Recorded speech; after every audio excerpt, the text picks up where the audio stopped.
You've binged every season. You've argued about every fan theory.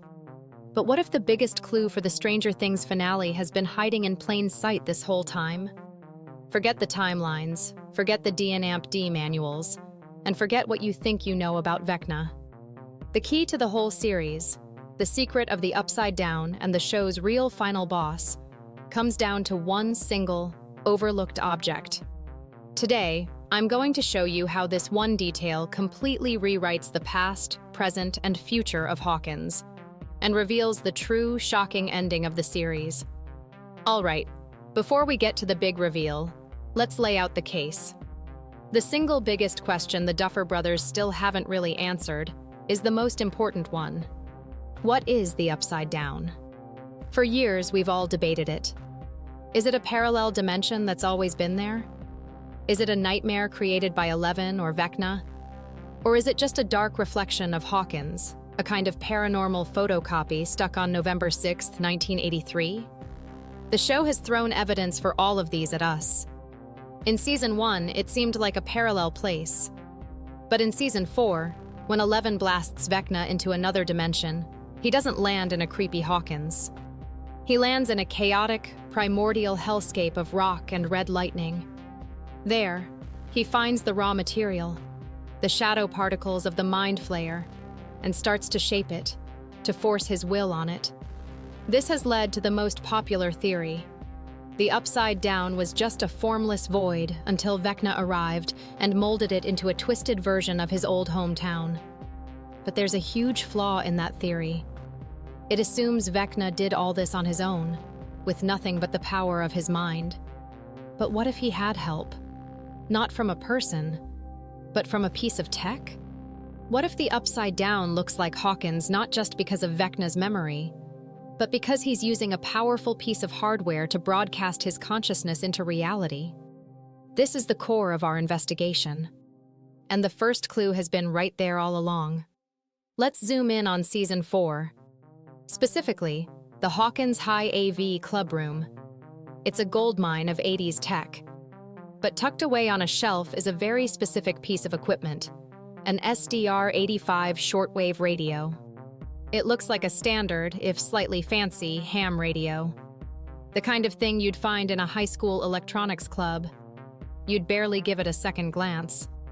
But now, let's jump over to Vecna's mind lair. The red soup. Look past Vecna himself, past the floating bits of his old house. And there, fused into the gnarled, vine-covered landscape, is what looks like a rusted, corrupted, almost organic version of that exact same radio. The knobs are in the same place. The body has the same distinct shape. It's unmistakable. So let's stop and think. Why would that be there? Why would a random piece of high school AV equipment have a perfect, twisted copy in the psychic heart of the Upside Down's creator? Is it just a reused prop? Knowing the Duffer Brothers, not a chance. Is it a memory? Maybe. But Vecna has no connection to the AV club. This isn't a coincidence.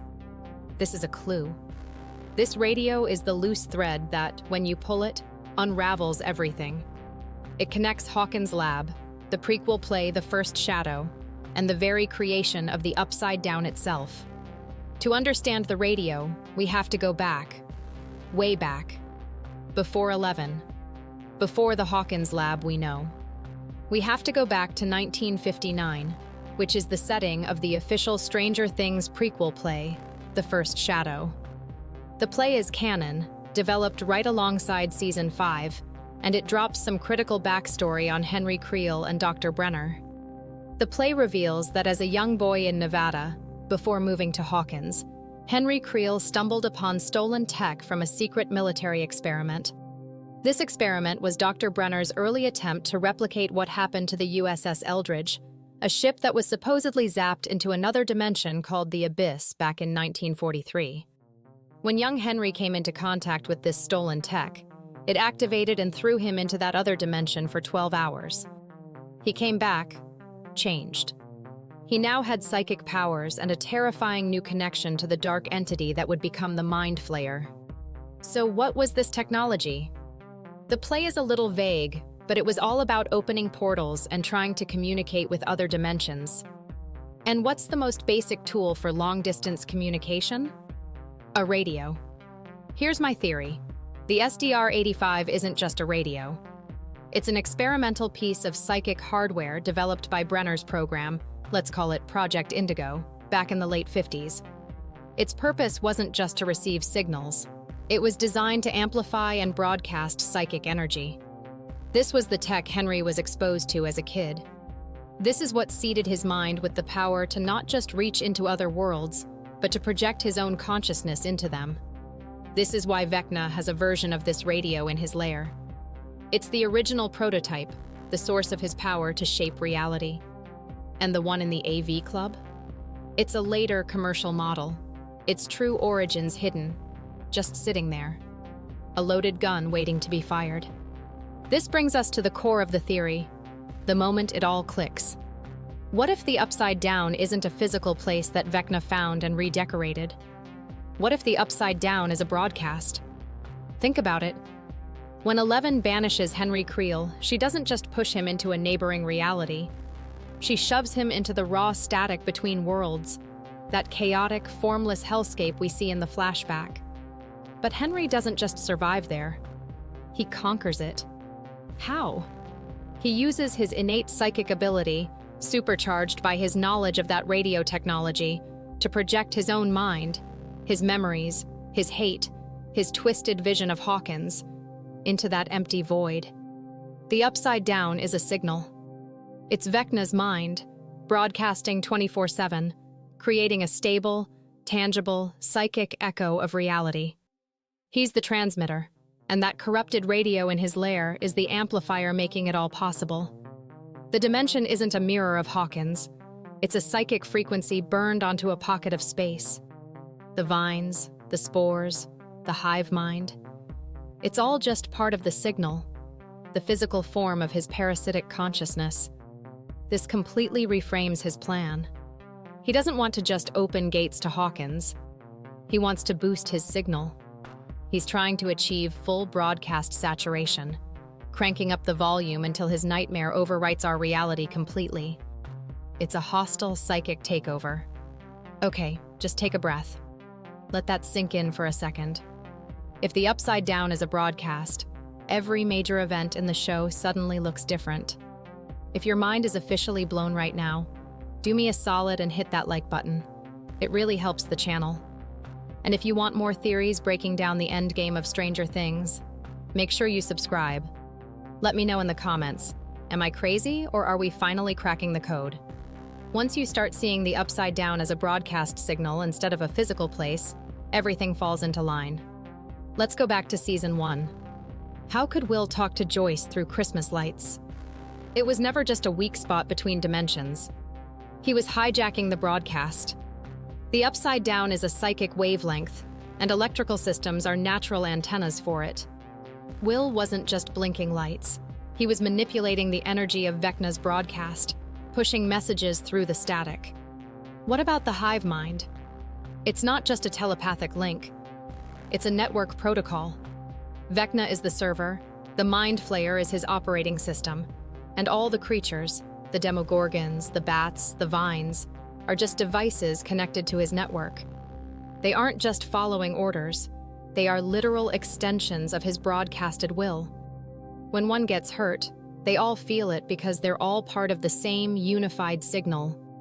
And most importantly, this theory perfectly explains why the Upside Down is frozen on November 6th, 1983. That's the day Will Byers was taken, yes. But more specifically, it's the day 11 made contact with the Demogorgon and tore open the first major stable gate. That event didn't just open a door. It acted like a massive psychic tuning fork. It locked Vecna's broadcast signal onto the specific frequency of Hawkins at that exact moment, creating a permanent, high-fidelity psychic snapshot. Before that, his signal was probably weak and fuzzy. But L's power surge anchored his broadcast to our world, and it's been stuck on that station ever since. So, what does this all mean for the final season? It means the mission has been wrong this whole time. The goal isn't just to kill Vecna's physical body. That's like trying to stop a radio station by smashing a single radio. They have to stop the broadcast itself. This gives our heroes two ways this could all end. Path 1 is the direct assault. They have to go into the heart of the Upside Down, fight their way to Vecna's lair, and destroy that original corrupted radio. Destroy the amplifier, and the signal dies. The hive mind collapses, the creatures dissolve into dust, and the Upside Down fades back into the formless static it once was. Brutal, direct, and final. But there's a second, more elegant, and much more powerful option. Remember that other radio? The clean one, just sitting in the Hawkins High AV Club. What if you can use it to fight back? What if it's not just a receiver, but can be weaponized into a transmitter? Imagine this. Instead of destroying the broadcast, they hijack it. And who is the one person with a deep, unbreakable connection to the Upside Down?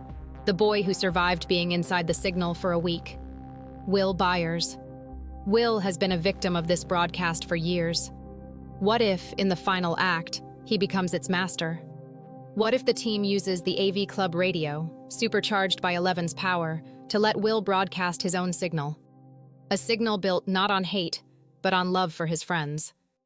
Not on control, but on creativity and hope. He could overwrite Vecna's nightmare with a dream. This would put Will, the character who started it all, right at the center of the ending, using his heart and his mind as the ultimate weapon. So let's recap the board.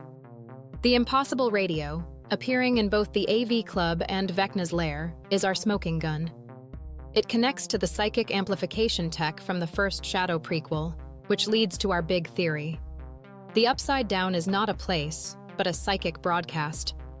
This explains the hive mind, the Christmas lights, and why it's frozen in 1983. The entire series has been about fighting a monster, but the finale will be about shutting down his signal. The key to saving the world isn't a sword or a flamethrower. It's a radio. Final question. So I have to ask, if they do hijack the signal, what should they broadcast? Should Will erase the Upside Down completely? Or try to reshape it into something new? Something better? Let me know your ultimate endgame theory in the comments below.